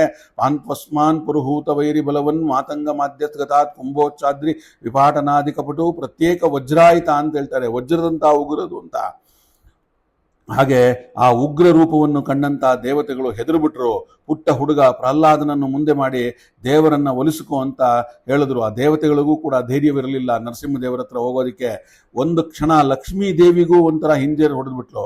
ಹಾಗಾಗಿ ಆ ಒಂದು ಇದನ್ನ ಶಾಂತವನ್ನು ಮಾಡೋದಕ್ಕೆ ಪ್ರಹ್ಲಾದನನ್ನೇ ಕಳಿಸಿದ್ರು. ಪ್ರಹ್ಲಾದ ಮುಂದೆ ಬಂದು ಪ್ರಾರ್ಥನೆ ಮಾಡ್ದ. ನನಗೇನು ಹೆದರಿಕೆ ಆಗಲಿಲ್ಲ, ನನಗೆ ಹೆಮ್ಮೆ ಅನ್ನಿಸ್ತಾ ಇದೆ. ನನ್ನಂತ ಅಲ್ಪಜ್ಞ ಪುಟ್ಟ ಹುಡುಗನಲ್ಲಿ ನೀನೆಲ್ಲಿ ನಿನ್ನನ್ನು ಪರೀಕ್ಷೆ ಮಾಡಬೇಕು ಅಂತ ಇಟ್ಟಾಗ ನೀನೆಲ್ಲಿ ಅಂತ ಕೇಳಿದಾಗ ನೀನು ಬಂದು ಪ್ರಾದುರ್ಭಾವ ಆಗಿ ಕಾಣಿಸ್ಕೊಂಡು ಬಿಟ್ಟಿಯಲ್ಲಪ್ಪ, ಇದಕ್ಕಿಂತ ಬೇರೆ ನನ್ನ ಉದ್ಧಾರ ಬೇಕಾಗಿದೆಯಾ ಅಂತ ಭಗವಂತನ ಕೇಳ್ತಾನೆ ಬಾಲಕ. ಆ ಬಾಲಕನಿಗೆ ಒಲಿದು ಬಂದಿಯಲ್ಲಪ್ಪ ನೀನು, ನನ್ನಂತ ಪುಟ್ಟ ಬಾಲಕನಿಗೆ ಇದೇನು ಸಣ್ಣ ಸಂಗತಿನ ಅಂತ ಕೇಳ್ತಾನೆ. ಹಿಂದೆಂದು ನೋಡಿರದಂತ ಅಪೂರ್ವ ರೂಪದ ದರ್ಶನವನ್ನು ಕೊಟ್ಟುಬಿಟ್ಟೆ, ನನ್ನ ಭಾಗ್ಯ ದೊಡ್ಡದು ಅಂತಾನೆ. ವಿಪ್ರಾದ್ ದ್ವಿಷಡ್ಗುಣಾಯತ ಅರವಿಂದವಾನಾಭ ಪಾದಾರವಿಂದ ಮುಖಾಶ್ಚೈ ಪಂಚಂ ಪರಿಷ್ಠಿತಂ ಮನ್ಯೆ ತದರ್ಪಿತಮೋ ವಚನಾತ್ಮಗೇಹ ಪ್ರಾಣ ಪುನಾತಿ ಸಕಲಂ ನಾತು ಭೂರಿಮಾನಃ ಅಂತ ಹೇಳ್ತಾನೆ. ಪ್ರಹ್ಲಾದ ನುಡಿದನು. ಮುಂದೆ ಏನ್ ಹೇಳ್ತಾನೆ ಅಂದ್ರೆ, ಮಾತು ತುಂಬಾ ಮಹತ್ವದ್ದು. ಇವತ್ತಿನ ಪ್ರಸಂಗದಲ್ಲಿ ತುಂಬಾ ಅರ್ಥಪೂರ್ಣವಾದಂಥದ್ದು ಈ ಮಾತುಗಳು. ಒಬ್ಬ ಬ್ರಾಹ್ಮಣನಿರ್ಬೋದು, ದೊಡ್ಡ ವಿದ್ವಾಂಸ ಇರ್ಬೋದು, ತುಂಬಾ ಆಚಾರವಂತನಿರ್ಬೋದು, ಯಾರಾದರೂ ಆಗಲಿ, ಆದರೆ ದೇವರಲ್ಲಿ ಭಕ್ತಿ ಇಲ್ಲ ಅಂದ್ರೆ ಆತ ದೇವರ ಬಗ್ಗೆ ಮಾತನಾಡೋದು ಉಳಿದವರನ್ನು ಮೋಸ ಮಾಡಲಿಕ್ಕೆ ಹೊರತು ಬೇರೆ ಯಾವ ಒಂದು ಇದರಿಂದನೂ ಅಲ್ಲ. ಬರೀ ಶುಷ್ಕ ಪಾಂಡಿತ್ಯ ಆಗ್ಬಿಡುತ್ತೆ ಪ್ರದರ್ಶನಕ್ಕೋಸ್ಕರ. ಇನ್ನೊಬ್ಬ ಯಾರೋ ಒಬ್ಬ ಹೊಲೆಯನಿರ್ಬೋದು ಅಥವಾ ಇನ್ಯಾರೋ ಒಬ್ಬ ಇರ್ಬೋದು, ಯಾವ ವಿದ್ಯೆಯೂ ಇಲ್ಲದೆ ಇರೋವಂಥವನಿರ್ಬೋದು, ನಾಯಿ ಮಾಂಸ ತಿನ್ನುವಂತನ ಹೀನ ಬಾಳುವಾಗಿರ್ಬೋದು, ಸಮಾಜದಿಂದ ಬಹಿಷ್ಕೃತನಾಗಿ ಬದುಕುವಂಥದ್ದಿರ್ಬೋದು. ಆದರೆ ಆತ ಭಗವಂತನಲ್ಲಿ ಭಕ್ತನಾಗಿದ್ದರೆ ಬರೀ ಶಾಸ್ತ್ರ ಪಂಡಿತನಾದ ಬ್ರಾಹ್ಮಣನಿಗಿಂತ ಆತನೇ ಮೇಲು ಅಂತ ಭಾಗವತ ಹೇಳುತ್ತೆ. ಆತ ತನ್ನ ಬದುಕನ್ನೇ ಭಗವಂತನಿಗೆ ಅರ್ಪಿಸಿದ್ದಾನೆ. ಮನಸ್ಸು ಭಗವಂತನನ್ನೇ ನೆನೀತಾ ಇದೆ. ಪವಿತ್ರವಾದಂತಹ ಭಗವಂತನ ಹೃದಯದಲ್ಲಿ ಹೊತ್ತು ಅವನು ಭಗವಂತನನ್ನ ಚಂಡಾಲನಾದರೂ ಆತ ಪವಿತ್ರ ಅಂತ ಹೇಳುತ್ತೆ ಭಾಗವತ. ನಾನು ಬ್ರಾಹ್ಮಣ, ದೊಡ್ಡ ವಿದ್ವಾಂಸ, ಮಡಿ ಮೈಲಿಗೆ ಮಾಡ್ಕೊಂಡಿದ್ದೀನಿ ಅಂತ ಹಮ್ಮು ಯಾರಿಗಿದೆ ಆ ಅಹಂಕಾರವೇ ಮೈಲಿಗೆ, ಅದೇ ಹೊಲೆತನ ಅಂತ ದಾಸರು ಹಾಡ್ತಾರೆ. ಹಾಗೆ ನೋಡಿ, ಬರೀ ಮಡಿ ಮಡಿ ಅಂತ ಅಡಿಗಡಿಗೆ ಹಾರಿದರೆ ಮಡಿ ಆಯ್ತೆ ಅಂತ ಅಲ್ಲ, ಮನಸ್ಸು ಶುದ್ಧವಾಗಿರಬೇಕು. ಮನಸ್ಸು ಶುದ್ಧವಾಗೋದು ಒಂದೇ ಅಲ್ಲಪ್ಪ, ಮನಸ್ಸು ಶುದ್ಧವಾಗಿ ಅದರೊಳಗೆ ಭಗವಂತ ಬಂದು ನೆಲೆಸಿರಬೇಕು, ಆಗ ಅದು ಮಡಿ ಆಗಿಬಿಡುತ್ತೆ. ಏನು ಅರಿಯದಂಥ ಹಸುಳೆ ಪ್ರಹ್ಲಾದ ತಾನು ತನ್ನ ಕರೆಗೂ ಭಗವಂತ ಒಲಿದು ಬಂದ ಅಂತಂದಾಗ ಪ್ರಹ್ಲಾದನ ಬಾಯಿಂದ ಬಂದ ಮಾತು ಇದು. ಮೇಲು ಕೀಳು ವ್ಯವಸ್ಥೆಗೆ ಸಮಾಜ ಮಾನದಂಡ ಅದು ಬೇರೆ ಆಗೋಯ್ತದೋ. ಇಲ್ಲಿ ಮೇಲು ಕೀಳು ಅಂದರೆ ಪ್ರಹ್ಲಾದ ಹೇಳ್ತಾ ಇರೋ ಮೇಲು ಕೀಳಿನ ಡೆಫಿನೇಷನ್ನೇ ಬೇರೆ. ನಾವು ಹೊರಗಿನ ತಳಕ್ಕೆ ಬಳಕಕ್ಕೆ ಎಲ್ಲ ಇದು ಮಾಡಿ ಅಂತ ಅಷ್ಟು ಮಡಿ ಮಾಡ್ತಾರೆ ಇಷ್ಟು ಮಡಿ ಮಾಡ್ತಾರೆ ಅಂತೆಲ್ಲ ಆಡ್ಕೊಂಡು ಹೊಗಳ್ತಾ ಇರ್ತೀವಿ ಅಂಥವ್ರನ್ನ. ಪ್ರದರ್ಶನಕ್ಕೆ ಬೆಲೆ ಕೊಟ್ಟು ಭಗವಂತನ ಒಳಗೆ ಮೌಲ್ಯಗಳಿಗೆ ಮಾತ್ರವೇ ಬೆಲೆ ಕೊಡುವಂಥದ್ದು ಭಗವಂತ. ನಾವು ಬರೀ ಇವರು ಮುದ್ರೆ ಹಾಕಿದ್ದಾರೆ, ಅಂಗಾರಾಕ್ಷತೆ ಹಾಕ್ಕೊಂಡಿದ್ದಾರೆ, ಜುಟ್ಟು ಬಿಟ್ಟಿದ್ದಾರೆ, ಮಡಿ ಹುಟ್ಟಿದ್ದಾರೆ, ಮಡಿ ಹಾರ್ತಾ ಇದ್ದಾರೆ, ಮಡಿ ಮಡಿ ಅಂತ ಜಾಗ ಬಿಡಿ ಅಂತ ಯಾವುದನ್ನು ಭಗವಂತ ಕೇಳೋದಿಲ್ಲ. ಅದಕ್ಕೆ ಶುಕಾಚಾರ್ಯರು ಹೇಗಿದ್ರು, ಹುಚ್ಚನಾಗಿದ್ರು, ಸ್ನಾನ ಮಾಡಿದ್ರು, ಇಲ್ಲದೆ ಇದ್ರೆ ಇಲ್ಲವೇ ಇಲ್ಲ. ಒಂದು ಹರಕು ಅಂಗಿ ಅಥವಾ ಇದು ಕೌಪಿನ ಅದು ಇದ್ರೆ ಇತ್ತು, ಇಲ್ಲದಿದ್ರಿಲ್ಲ. ಜ್ಞಾನವೇ ಇಲ್ಲ ಅವರಿಗೆ, ಬರೀ ಭಗವಂತ ಮನಸ್ಸಿನಲ್ಲಿ. ಅಂಥವರು ಶುಕಾಚಾರ್ಯರು. ಅವ್ರ ಹತ್ರ ಯಾವ ಮಡಿ ಕೇಳ್ತಾ ಇದ್ರಿ ನೀವು? ಯಾಕಂದರೆ ಅವರು ಮಡಿ ಅಲ್ವೇನವರು, ಅವರು ಮನಸ್ಸಿನಿಂದ ಪೂರ್ತಿಯಾಗಿ ಮಡಿಯಾದಂಥವ್ರವರು. ಹಸ್ತ ಶೀಶ ಶಾಸ್ಥೇನ ಭೃತ್ಯಸ್ಸ ವೈ ವಣಿಕ್ ಅಂತ ಹೇಳುತ್ತೆ. ಬಹಳ ಸೊಗಸಾದ ಮಾತು. ನಾನು ನಿನ್ನ ಬಳಿ ವರ ಕೇಳಬೇಕೆ, ನಾನು ವರ ಕೇಳು ಅಂತಂತಾನೆ ಭಗವಂತ ಪ್ರಸನ್ನನಾಗಿ. ಬೇಕಾದ ವರವನ್ನು ಕೇಳು ಅಂದ ಪ್ರಹ್ಲಾದನಿಗೆ. ಆ ಒಂದು 5 ವರ್ಷದ ಹಸುಳೆ ಮಾತಾಡ್ತು, ನಾನು ನಿನ್ನ ಬರೀ ವರ ಕೇಳಬೇಕೇನಪ್ಪ, ನಾನು ನಿನ್ನನ್ನು ನಂಬಿದ್ದು ವ್ಯಾಪಾರಕ್ಕೋಸ್ಕರವಾಗ ಅಂತಾನೆ. ನೋಡಿ, ಆ ಒಂದು ಉಗ್ರ ರೂಪವನ್ನು ನೋಡಲಾರದೆ ದೇವತೆಗಳು ಭಯಪಟ್ಟು ಪ್ರಹ್ಲಾದನನ್ನು ಮುಂದಕ್ಕೆ ಬಿಟ್ರೆ, ಪ್ರಹ್ಲಾದ ನರಸಿಂಹದೇವರ ಹತ್ರ ಜೋರಾಗಿ ಗದರುತ್ತಾ ಮಾತಾಡ್ತಾ ಇದ್ದಾನೆ. ಏನು ಅನ್ಕೊಂಡಿದೀಯಾ ನನ್ನ ಅಂತ ಕೇಳ್ತಾನೆ ದೇವರನ್ನ. ನಾನು ಭಕ್ತಿ ಮಾಡಿದ್ದು, ನಂಬಿದ್ದು ನಿನ್ನನ್ನು ವ್ಯಾಪಾರ ಮಾಡೋದಕ್ಕೋಸ್ಕರವೇ, ನಾನು ಭಕ್ತಿ ಮಾಡ್ತೀನಿ, ನನಗೆ ವರ ಕೊಡು ಅಂತ. ಹಾಗಾಗಿ ಭಕ್ತಿ ಮಾಡಿದ್ದು ಪ್ರತಿಫಲಾಪೇಕ್ಷೆ ಮಾಡೋಕ್ಕೋಸ್ಕರ ಅನ್ಕೊಂಡ್ಯಾ? ನನ್ನದು ಏನು ಗೊತ್ತಾ ಭಗವಂತ ನರಸಿಂಹ, ಭಕ್ತಿಗಾಗಿ ಭಕ್ತಿ ನಂದು ಅಂತ ಹೇಳ್ತಾನೆ. ಅದಕ್ಕೆ ಪ್ರೀತಿಯಾಗಿ ನಾನೇನು ಕೇಳೋದಿಲ್ಲ ನಿನ್ನನ್ನು, ನನಗೇನೂ ಬೇಕಿಲ್ಲ, ಆದರೂ ನೀನು ಕೇಳಲೇಬೇಕು ಅಂತ ಇದ್ದೀಯಾ, ಒಂದೇ ಒಂದು ವರವನ್ನು ಕೇಳ್ತೇನೆ ಅಂತಾನೆ. ಕಾಮಾನಾಂ ಹೃದಯ ಸರೋಹಂ ಭಜತ್ತಸ್ವಾಂ ವೈಣಿ ವರಂ ಅಂತ ಹೇಳ್ತಾನೆ. ಅಂದರೆ ನೋಡಿ ಎಂಥ ಮಾತು. ನಮ್ಮನ್ನು ಕೇಳಿದ್ರೆ ಬಿಡ್ತಾ ಇದ್ವಾ? ಮನೆ ಬಾಗಿಲು ಗೋಡೆ ಎಲ್ಲ ಬಂಗಾರವಾಗಲಪ್ಪ, ಅದು ಸಿಗಲಿ ಇದು ಸಿಗಲಿ, ಹಂಗೆ ಬೇಕು ಹಿಂಗೆ ಬೇಕು, ಲಿಸ್ಟೇ ಇಟ್ಬಿಡ್ತಿದ್ವಿ ಭಗವಂತನ ಮುಂದೆ. ಹನುಮಂತನ ಒಂದು ಲಂಕೆಯಲ್ಲಿ ಬಾಲತ್ತರ ಅವನು ಹೇಳ್ತಾ ಇದ್ದಾನೆ, ಯಾವ ಬಯಕೆಯೂ ನನ್ನನ್ನು ಎಂದೂ ಕಾಡದೇ ಇರೋ ಥರ ಹೇಳೋ, ನಿನ್ನಲ್ಲಿ ಯಾವತ್ತೂ ಯಾವ ವರವನ್ನು ಕೇಳದೇ ಇರೋ ಅಂಥ ಬುದ್ಧಿ ಕೊಡು ನನಗೆ, ಅಂಥ ವರವನ್ನು ಕೊಡು, ಇನ್ನೊಂದು ವರ ಕೇಳ್ತೀನಿ ಅಂತಾನೆ. ಯಾವನ್ನಿನ್ ಪಿತಾಮೆ ತ್ವಾಮ ವಿದ್ವಾಂಸ್ತೇಜ ಐಶ್ವರಂ ತಸ್ಮಾತ್ ಪಿತಾಮೆ ಪೋಯತೆ ದುರಂತಾದ್ ದುರಸ್ತರಾಘಾತ್ ಅಂತ ಹೇಳ್ತಾನೆ. ಅಂದರೆ ನೋಡಿ, ನನ್ನ ತಂದೆ ನನ್ನ ಮಹಿಮೆಯನ್ನು ಅರಿಯದೆ ನಿನ್ನನ್ನು ನಿಂದಿಸಿಬಿಟ್ಟ, ನಿನ್ನ ಮಹಿಮೆಯನ್ನು ಅರಿಯದೆ ತಮಸ್ಸಿನ ದಾರಿಯನ್ನು ತುಳಿದಂಥ ಮಹಾಪಾಪವನ್ನು ಮಾಡಿಬಿಟ್ಟ ಅವನು. ಏನಿದ್ರು ನನ್ನ ತಂದೆ ಅಲ್ವೇನಪ್ಪ ಅವನು. ಅದಕ್ಕಾಗಿ ಪ್ರಾರ್ಥನೆ ಮಾಡ್ಕೋತಾ ಇದ್ದೇನೆ ಭಗವಂತ, ಅವನು ಮಾಡಿದ ಅಪರಾಧವನ್ನು ಕ್ಷಮಿಸಿ, ಆ ಒಂದು ಮಾಡತಕ್ಕ ಪಾತಕಗಳನ್ನು ಕ್ಷಮಿಸಿ, ನಿನ್ನ ಭಕ್ತನಾದ ಮಗನನ್ನು ಹೆತ್ತ ಆ ತಂದೆ ನನ್ನಂತ ನಿನ್ನನ್ನು ಭಕ್ತಿ ಮಾಡಿದ್ದಕ್ಕೋಸ್ಕರ ನನಗೆ ನನ್ನ ತಂದೆಗೆ ಮುಕ್ತಿಯನ್ನು ಕೊಟ್ಟುಬಿಡು, ದುರ್ಗತಿಯಿಂದ ಪಾರು ಮಾಡು ಅಂತ ಕೇಳ್ತಾನೆ. ಆಗ ನರಸಿಂಹದೇವರು ಹೇಳೋ ಅಂಥ ಮಾತು ನೋಡಿ, ನೀನು ಕೇಳಿದ್ದಕ್ಕೆಲ್ಲ ಆಯ್ತು ಅಂದಿದ್ದೇನೆ, ಯಾವತ್ತು ಹಿರಣ್ಯಕಶಿಪು ತಮಸ್ಸಿಗೆ ಹೋಗಲಿಲ್ಲ ಅಂತ ಹೇಳ್ತಾನೆ ನರಸಿಂಹದೇವರು. ಯಾವತ್ತು ಪ್ರಹ್ಲಾದ ನಿನ್ನನ್ನು ಮಗನಾಗಿ ಪಡೆದ ನಿನ್ನ ತಂದೆಗೆ ಅವತ್ತೇ ಮುಕ್ತಿಯಾಗೋಯ್ತು ಅಂತ ಹೇಳ್ತಾನೆ. ಯಾದನಿಂದ ಪಿತಾಮೆ ತ್ವಾಮಶ್ಚಿತ್ತ ಐಶ್ವರ್ಯಂ ತಸ್ಮಾತ್ ಪಿತಾಮೆ ಪೂಯತೆ ದುರಂತಾತ್ ದುಸ್ತರಾಘಾತ್ ಅಂತ ಹೇಳ್ತಾನೆ. ಅವನು ಮಾಡಿತಕ್ಕ ಪಾತಕಗಳನ್ನು ಕ್ಷಮಿಸಿದ್ದೇನೆ, ನನ್ನ ಭಕ್ತನಾದ ನಿನ್ನಂತಹವನ ತಂದೆ ಆದ ಕೂಡಲೇ ಅವನ ಪಾಪಗಳೆಲ್ಲ ಮುಕ್ತಿಯಾಗಿ ಅವನು ಮೋಕ್ಷಕ್ಕೆ ಹೋಗಾಗುತ್ತೆ. ಅವನು ಅವತ್ತೇ ಮೋಕ್ಷವನ್ನು ಪಡೆದುಬಿಟ್ಟ. ಇಲ್ಲಿ ಕಥೆಯ ಹಿನ್ನೆಲೆ ಏನಪ್ಪ ಅಂತ ಗಮನಿಸಬೇಕು. ಜಯವಿಜಯರು ಶಾಪಗ್ರಸ್ತರಾಗಿ 3 ಬಾರಿ ಅಸುರ ಜನ್ಮವನ್ನು ಬಂದಂಥವರು ಮೊದಲ ಜನ್ಮದಲ್ಲಿ ಹಿರಣ್ಯಕಶಿಪುಗಳಾಗಿ ಅವರ ಉದ್ಧಾರಕ್ಕಾಗಿ ಭಗವಂತ ವರಾಹ ಮತ್ತು ನರಸಿಂಹ ಅವತಾರವನ್ನು ತಾಳಿದ. ಮುಂದಿನ ಜನ್ಮದಲ್ಲಿ ಇವರೇ ರಾವಣ ಕುಂಭಕರ್ಣರಾದರು. ಆಗ ಭಗವಂತ ರಾಮಾವತಾರದಿಂದ ತಾಳಿ ಬಂದ.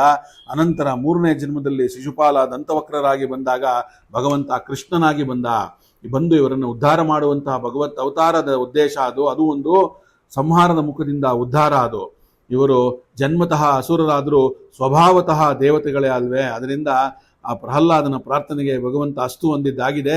ಹಿರಣ್ಯಕಶಿಪಿನ ಒಳಗಿದ್ದಂಥ ಸಾತ್ವಿಕ ಜೀವ ಉದ್ಧಾರವಾಗಿ ಹೋಯ್ತು ಅವತ್ತು. ಯಾವತ್ತು ಅವತ್ತಿನ ದಿನ ಒಂದು ಭಗವಂತನ ಸ್ಪರ್ಶವಾದಾಗಲೇ ಉದ್ಧಾರವಾಯಿತು, ಎರಡನೆಯದು ಪ್ರಹ್ಲಾದನಂಥ ಮಗನನ್ನು ಪಡೆದಿದ್ದರಿಂದಲೇ ಉದ್ಧಾರವಾಗೋಯ್ತು. ಮತ್ತು 7ನೇ ಸ್ಕಂದದ ಕೊನೆಯಲ್ಲಿ ಕೆಲವು ಅಧ್ಯಾಯಗಳಲ್ಲಿ ಸದಾಚಾರದ ಬಗ್ಗೆ ವಿವರಣೆ ಬರುತ್ತೆ. ಮನುಷ್ಯನ ನಡವಳಿಕೆ, ವ್ಯವಹಾರ, ಆಚಾರ ವಿಚಾರ ಹೇಗಿರಬೇಕು ಅಂತ. ಬ್ರಹ್ಮಚರ್ಯ, ಗೃಹಸ್ಥ್ಯ, ವಾನಪ್ರಸ್ಥ ಮತ್ತು ಸನ್ಯಾಸ, ಈ 4 ಆಶ್ರಮಗಳ ರೀತಿ ನೀತಿಗಳೇನು, ಗಂಡಸರ ಧರ್ಮವೇನು, ಸ್ತ್ರೀಯ ಧರ್ಮವೇನು, ಮನುಷ್ಯ ಈ ಪ್ರಪಂಚದಲ್ಲಿ ಬದುಕಬೇಕಾದ ಜೀವನ ಕ್ರಮ ಯಾವುದು, ಇವೆಲ್ಲ ಸಂಗತಿಗಳ ಬಗ್ಗೆ ತುಂಬ ರೋಚಕವಾದ ವಿವರಣೆಗಳು ಬರುತ್ತವೆ. ಬದುಕಿನ ದಾರಿ, 6 ಬಗೆಯ ಜೀವಿಗಳನ್ನು ಭಾಗವತ ಉಲ್ಲೇಖ ಮಾಡುತ್ತೆ. ಋತಾಮೃತಾಭ್ಯಾಂ ಜೀವೇತ ಮೃತೇನ ಪ್ರಮೃತೇನ ವಾ ಸತ್ಯಾನೃತ್ಯಾಭ್ಯಾಂ ಜೀವೇತನ ಶ್ವವೃತ್ಯ ಕಥಂಚನ ಅಂತ. ಮನುಷ್ಯ ಋತವೃತ್ತಿಯಿಂದ ಜೀವಿಸಬಹುದು, ಅಮೃತವೃತ್ತಿಯಿಂದ ಜೀವಿಸಬಹುದು, ಮೃತವೃತ್ತಿಯಿಂದ ಜೀವಿಸಬಹುದು, ಅಥವಾ ಪ್ರಮೃತ ವೃತ್ತಿಯಿಂದ ಕೂಡ ಜೀವಿಸಬಹುದು, ಸತ್ಯಾನುವೃತ್ತಿಯಿಂದಲೂ ಜೀವಿಸಬಹುದು. ಈ 5 ಜೀವಕ್ರಿಯೆ ವೃತ್ತಿಗಳಲ್ಲದೆ 6ನೆಯ ದಾರಿ ಹೊಂದಿದೆ, ಶ್ವವೃತ್ತಿ ಅಂತ ಹೇಳಿ. ಅದನ್ನು ನಾಯಿ ಬಾಳು ಅಂತ ಹೇಳ್ತಾರೆ. ಇದು ಮಾತ್ರ ಸರ್ವತಾ ಮಾಡಬಾರ್ದು ಅನ್ನೋದು ಭಾಗವತ ಹೇಳುತ್ತೆ. ಏನು ಹೀಗಂದರೆ ಋತುಮುಂಚಲ ಸಿಂಹ ಪ್ರೋಕ್ತಂ ಅಮೃತಂ ಯುದಾಚೀತಂ ಮೃತಂ ತು ನಿತ್ಯ ಯಾಜ್ಞಾಸ್ಯಾತ್ ಪ್ರಮೃತಂ ಕರ್ಷಣಂ ಶ್ರುತಂ ಅಂತ ಹೇಳಿ, ಸತ್ಯಾನತ್ಯಂ ತು ವಾಣಿಜ್ಯಾಂ ಶ್ವವೃತ್ತಿ ನೀಚ ಸೇವದಂ ಅಂತ ಹೇಳಿ. ಗದ್ದೆಯಲ್ಲಿ ಬೆಳೆದ ಒಂದು ಬೆಳೆ ಕಟಾವು ಮಾಡಿದ ಮೇಲೆ ಅದರಲ್ಲಿ ಕೆಲವು ಬಿದ್ದಿರುತ್ತವಲ್ಲ ಕಾಳುಗಳು, ಯಾರು ತೊಗೊಂಡು ಹೋಗದೇ ಇರೋವಂಥದ್ದು ಕಾಳು ಕಡ್ಡಿಗಳು, ಅದನ್ನು ಕೂಡಿಸ್ಕೊಂಡು ಅಥವಾ ಕಾಡಿನಲ್ಲಿ ಬಿದ್ದಿರುವ ಧಾನ್ಯದ ಕಾಳುಗಳು, ಹಣ್ಣುಗಳನ್ನು ತಗೊಂಡು ಹೆಕ್ಕಿ ತಂದು ಅವುಗಳಿಂದಲೇ ಬದುಕುವಂಥದ್ದು ವೃತವೃತ್ತಿ, ಅಥವಾ ಇದನ್ನು ಶಿಲೋಂಚ ವೃತ್ತಿ ಅಂತ ಕರೀತಾರೆ. ಇದೇ ತರಹದ ವೃತ್ತಿಯಲ್ಲಿ ದ್ರೋಣಾಚಾರ್ಯರು ಮೊದಲು ಬದುಕಿದ್ದಂಥದ್ದು. ಅದಾದ ಮೇಲೆ ಕೃಪೆಯನ್ನು ಮದುವೆಯಾದರು ಅವರು. ಕೃಪೆಯನ್ನು ಮದುವೆ ಆದ ತಕ್ಷಣ ಹಸು ಬೇಕು ಅಂತ ಹೇಳಿದ್ದು ಮಗನಿಗೋಸ್ಕರ. ಹಸುವನ್ನು ತರೋದಕ್ಕೆ ಅಂಥೇಳಿ ಎಂದೂ ಯಾವತ್ತೂ ಯಾರನ್ನೂ ಕೇಳದೇ ಇರೋವಂಥವರು ಸೀದಾ ದೃಪದನ ಹತ್ರ ಹೋದರು ಅಲ್ಲಿಂದ.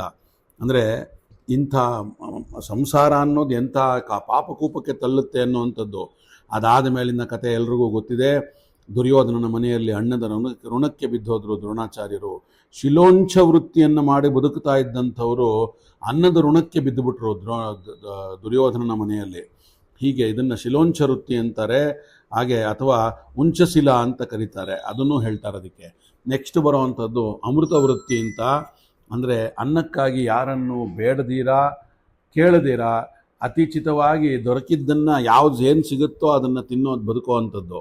ಬೇಡದೆ ದೊರಕಿದ್ದು ಅಮೃತ ತುಲ್ಯ ಅಂತ ಅದಕ್ಕೆ ಅರ್ಥ. ಹೊಟ್ಟೆಗಾಗಿ ತೀರಿದಂಥ ಬದುಕುವಂಥದ್ದು ಮೃತವೃತ್ತಿ.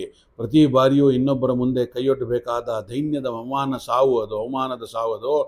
ಪ್ರಮೃತ ವೃತ್ತಿ ಅಂದರೆ ಉತ್ತಿ ಬಿತ್ತಿ ಬೆಳೆದಿದ್ದನ್ನು ತಿಂದು ಬದುಕುವಂಥ ಕೃಷಿ ಜೀವನ. ನಮ್ಮ ಒಂದು ತುತ್ತಿಗಾಗಿ ಉಳುವಾಗ ಮಣ್ಣಿನಲ್ಲಿ ಲಕ್ಷ ಲಕ್ಷ ಕ್ರಿಮಿಕೀಟಗಳು ಸಾಯುತ್ತವೆ. ಅದಕ್ಕೆ ಅಂತಲೇ ಇದು ಪ್ರಮೃತ ವೃತ್ತಿ ಅಂತ ಕರೀತಾರೆ ಇದನ್ನು. ಸತ್ಯಾನುವೃತ್ತಿ ಅಂದರೆ ಸುಳ್ಳು ಸತ್ಯಗಳ ಬೆರಕೆ ಜೀವನ, ಅದು ವ್ಯಾಪಾರ ಅಂತ ಕರಿಬೋದು ಅದನ್ನು. 100ಕ್ಕೆ 100 ಸತ್ಯ ಹೇಳಿದ್ರೆ ವ್ಯಾಪಾರಿ ದಿವಾಳಿ ಆಗ್ತಾನೆ. ಹಾಗೆ 100ಕ್ಕೆ 100 ಸುಳ್ಳು ಹೇಳಿದ್ರು ಗಿರಾಕಿಗಳು ಯಾರೂ ಬರೋದಿಲ್ಲ. ಸ್ವಲ್ಪ ಸತ್ಯ, ಸ್ವಲ್ಪ ಸುಳ್ಳು, ಸ್ವಲ್ಪ ನಂಬಿಕೆ, ಸ್ವಲ್ಪ ಅಪನಂಬಿಕೆ ಇಟ್ಟು ಸ್ವಲ್ಪ ಸುಳ್ಳು ಹೇಳಿ ಬೋಳಿಸಬೇಕು. ಇದು ವ್ಯಾಪಾರದ ಗುಟ್ಟು, ಎಲ್ರಿಗೂ ಗೊತ್ತಿದೆ ಇದು. ವ್ಯಾಪಾರಂ ದ್ರೋಹ ಚಿಂತನಂ ಅಂತ ಶಾಸ್ತ್ರ ಹೇಳುತ್ತೆ. ಸ್ವವೃತ್ತಿ ಅಂದರೆ ನಾಯಿಯ ಬಾಳು, ಹೊಟ್ಟೆಯ ಪಾಡಿಗಾಗಿ ಅಯೋಗ್ಯರಿಗೆ ಅಡ್ಡ ಬಿದ್ದು ಬದುಕುವಂಥದ್ದು, ಹಾಗೆ ನೀಚ ಸೇವೆ ಮಾಡುವಂಥದ್ದು, ನೀಚರ ಮುಂದೆ ತಲೆ ಬಗ್ಗಿಸಿ ನಿಂತುವಂಥದ್ದು, ಅವರ ಅನುಗ್ರಹದಿಂದ ಬದುಕುವಂಥ ದೈನ್ಯದ ಬದುಕದು. ಪ್ರಾಯ ಇಂದಿನ ದಿನಗಳಲ್ಲಿ ಎಲ್ಲರೂ ಕೂಡ ಇದು ಒಂಥರ ಅನಿವಾರ್ಯದ ವೃತ್ತಿ ಆಗೋಗಿದೆ. ಆದರೆ ಪ್ರಾಚೀನರು ಹೇಳ್ತಾ ಇದ್ರು ಇದಕ್ಕೆ ಉಳಿದ ಯಾವ ವೃತ್ತಿ ಬೇಕಾದರೂ ಮಾಡು 5, ಆದರೆ ಈ 6ನೇದು ಸ್ವವೃತ್ತಿ ಮಾತ್ರ ಮಾಡಬೇಡ, ಹೀನ ಜೀವನ ಇದು, ಅದೊಂದು ಬೇಡ. ಅಂಥ ಪ್ರಸಂಗ ಜೀವನದಲ್ಲಿ ಯಾರಿಗೂ ಬರದೇ ಇರಲಿ ಅಂತ. ಆದರೆ ಪ್ರಾಯಶಃ ಎಲ್ರಿಗೂ ಇದೇ ಜೀವನ ಬಂದುಬಿಟ್ಟಿದೆ ಇಲ್ಲಿ. ಇಷ್ಟನ್ನು ಹೇಳಿ ಮುಂದೆ 8ನೇ ಅಧ್ಯಾಯಕ್ಕೆ ನಾವು ಒಂದು ನೋಟವನ್ನು ಬೀರಬೇಕಾಗಿದೆ. 8ನೇ ಸ್ಕಂದಕ್ಕೆ. 8ನೇ ಸ್ಕಂದದ ಮೊದಲಲ್ಲಿ ಗಜೇಂದ್ರ ಮೋಕ್ಷದ ಕತೆ, ಮುಂದೆ ಸಮುದ್ರ ಮಥನದ ಕತೆ.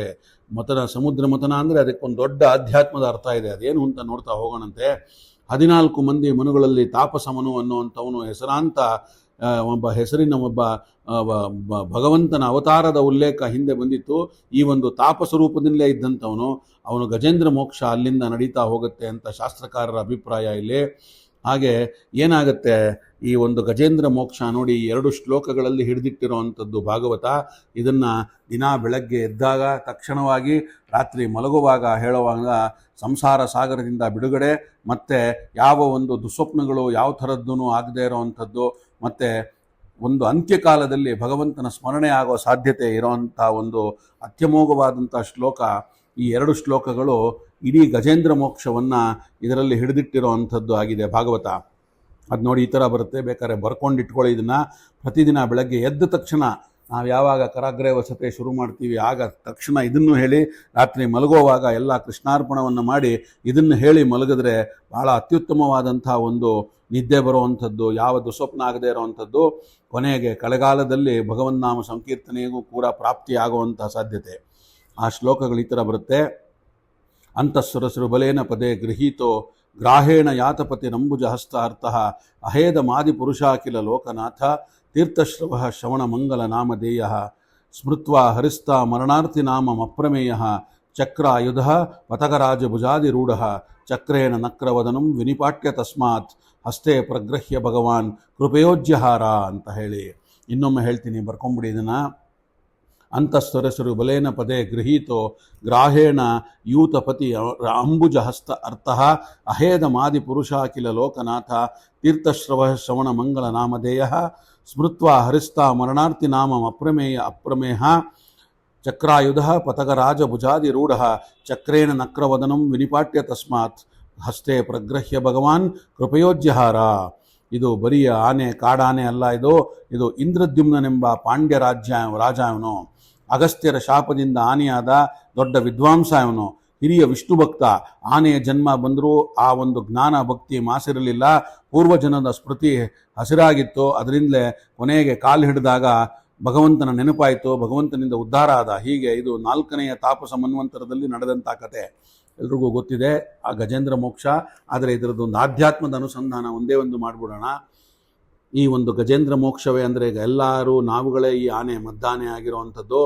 ಆ ಒಂದು ಕೊಳವೆ ಒಂದು ಸಂಸಾರ ಸಾಗರ, ಆ ಯಾವುದು ನೀರು ಕುಡಿಯೋಕ್ಕೆ ಆನೆ ಇಳಿತೋ ಅದು ಅಲ್ಲಿ ಇಳಿದಾಗ ಈ ಒಂದು ಸಂಸಾರ ಸಾಗರ ಅನ್ನೋಂಥ ಒಂದು ಕೊಳದಲ್ಲಿ ಆ ಸಂಸಾರ ಅಥವಾ ಒಂದು ಈ ಸಾವು ನೋವುಗಳು ಕಾಲು ಹಿಡಿತು ಮೊಸಳೆ.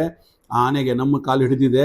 ಆಗ ಎಲ್ಲರೂ ಬಂದು ಆ ಆನೆಯ ಒಂದು ಮನೆತನದವರೆಲ್ಲರೂ ಬಂದು ಹೆಂಡತಿ ಮಕ್ಕಳು ನೆಂಟರು ಇಷ್ಟರೆಲ್ಲರೂ ಎಳೆಯೋಕ್ಕೆ ಪ್ರಯತ್ನ ಪಟ್ಟರು. ಯಾರ ಕೈಲೂ ಆಗಲಿಲ್ಲ, ಎಲ್ಲರೂ ಅವರವರ ದಾರಿ ಹಿಡಿದು ಹೋದರು. ಇದೇನೆ ಕೊನೆಗೆ ಸಾಯೋ ಕಾಲಕ್ಕಾಗುವಂಥದ್ದು ನಮಗೆ. ಆಗ ನಮಗೆ ಸಾಯೋ ಕಾಲಕ್ಕೆ ನಮ್ಮನ್ನು ಕೈ ಹಿಡಿದು ಎತ್ತಬಹುದಾದಂಥದ್ದು ಒಬ್ಬನೇ ಒಬ್ಬ ಭಗವಂತ. ಅದನ್ನೇ ಆ ಒಂದು ಗಜೇಂದ್ರನು ಮಾಡಿದ್ದು. ಆಗ ಸ್ಮರಣೆ ಮಾಡಿದಾಗ ವಿಷ್ಣುವಿನ ಸ್ಮರಣೆ ಗರುಡಾರೂಢನಾಗಿ ಬಂದು ಆ ಒಂದು ಆನೆಯನ್ನು ಚಕ್ರವನ್ನು ಬಿಟ್ಟು ಮೊಸಳೆಯನ್ನು ಕೊಂದು, ಆ ಆನೆಯನ್ನು ಮೊಸಳೆಯೂ ಕೂಡ ಒಬ್ಬ ಗಂಧರ್ವನೇ, ಆ ಇಬ್ಬರನ್ನೂ ಸಹ ತನ್ನ ಲೋಕಕ್ಕೆ ಕರ್ಕೊಂಡು ಹೋದ ಅನ್ನೋದು ಕತೆ. ಅದೇ ತರಹ ನಮಗೆ ಕೊನೆಗಾಲದಲ್ಲಿ ಬರಬೇಕಾದಂಥ ಸ್ಮೃತಿ ಈ ಥರ ಭಗವಂತನ ಒಂದು ಸ್ಮರಣೆ. ಹಾಗಾಗಿ ನಾರಾಯಣ ಅಖಿಲ ಗುರೋ ಭಗವನ್ ನಮಸ್ತೆ ಅಂತ ಪ್ರಾರ್ಥನೆ ಮಾಡ್ತು. ನಮ್ಮ ಬಾಯಿನಲ್ಲೂ ಇದೇ ಬರಬೇಕು ಅನ್ನೋದು ಈ ಒಂದು ಕಥೆಯ ಉದ್ದೇಶ. ಭಾಗವತದಲ್ಲಿ ಕಥೆಗಳನ್ನು ಕಥೆಗಳಾಗಿ ತಗೋಬಾರ್ದು, ಎಲ್ಲವನ್ನು ನಮ್ಮ ಆಧ್ಯಾತ್ಮ ಜೀವನಕ್ಕೆ ಅದನ್ನು ಅನುಸಂಧಾನ ಮಾಡಿಕೊಂಡು ಅದರಿಂದ ಹೇಗೆ ಉದ್ಧಾರ ಆಗಬೇಕು ಅನ್ನೋದನ್ನು ನೋಡ್ತಾ ಹೋಗಬೇಕು ಅನ್ನುವಲ್ಲಿಗೆ ಇವತ್ತಿನ ಈ ಒಂದು 8ನೇ ಸ್ಕಂದದ ಶುರುವಿನೊಂದಿಗೆ ಗಜೇಂದ್ರ ಮೋಕ್ಷದೊಂದಿಗೆ ಇವತ್ತಿನ ಭಾಗವತ ಚಿಂತನವನ್ನು ಇಲ್ಲಿ ಉಪಸಂಹಾರ ಮಾಡೋಣ. ಇನ್ನು ನಾಳೆ ಸಿಕ್ಕಾಗ ಸಮುದ್ರ ಮಥನದ ಕಥೆಯನ್ನು ನೋಡಬೇಕಾಗಿದೆ. ಕೂರ್ಮಾವತಾರ ಆಗಬೇಕು. 3 ಭಗವತ್ ಅವತಾರಗಳಾಗತ್ತೆ ಸಮುದ್ರ ಮಥನ ಕಾಲದಲ್ಲಿ. ಆ ಸಮುದ್ರ ಮಥನ ಎಲ್ಲೋ ನಡೆದ ಸಮುದ್ರ ಮಥನ ಆಗಬಾರ್ದು, ನಮ್ಮ ಹೃದಯ ಸಮುದ್ರದಲ್ಲಿ ನಡೀಬೇಕು ಅಂಥ ಮಥನ ಹೇಗೆ ಅನ್ನೋದನ್ನು ನಾಳೆ ಸಿಕ್ಕಾಗ ನೋಡೋಣ ಅಂತ ಹೇಳ್ತಾ ಇವತ್ತಿನ ಈ ಭಾಗವತ ಚಿಂತನವನ್ನು ನನ್ನ ಗುರುಗಳಾದ ಬನ್ನಂಜೆ ಅವರಿಗೆ ಹಾಗೂ ಅವರ ಅಂತರ್ಯಾಮಿಯಾದ ಶ್ರೀಮದ್ ಆಚಾರ್ಯರು ಮತ್ತು ಕೃಷ್ಣ ಪರಮಾತ್ಮನ ಪಾದಗಳಿಗೆ ಅರ್ಪಣೆಯನ್ನು ಮಾಡೋಣ. ಶ್ರೀಕೃಷ್ಣಾರ್ಪಣಮಸ್ತು. ಸರ್ವೇ ಸಜ್ಜನ ಸುಖಿನೋ ಭವಂತು.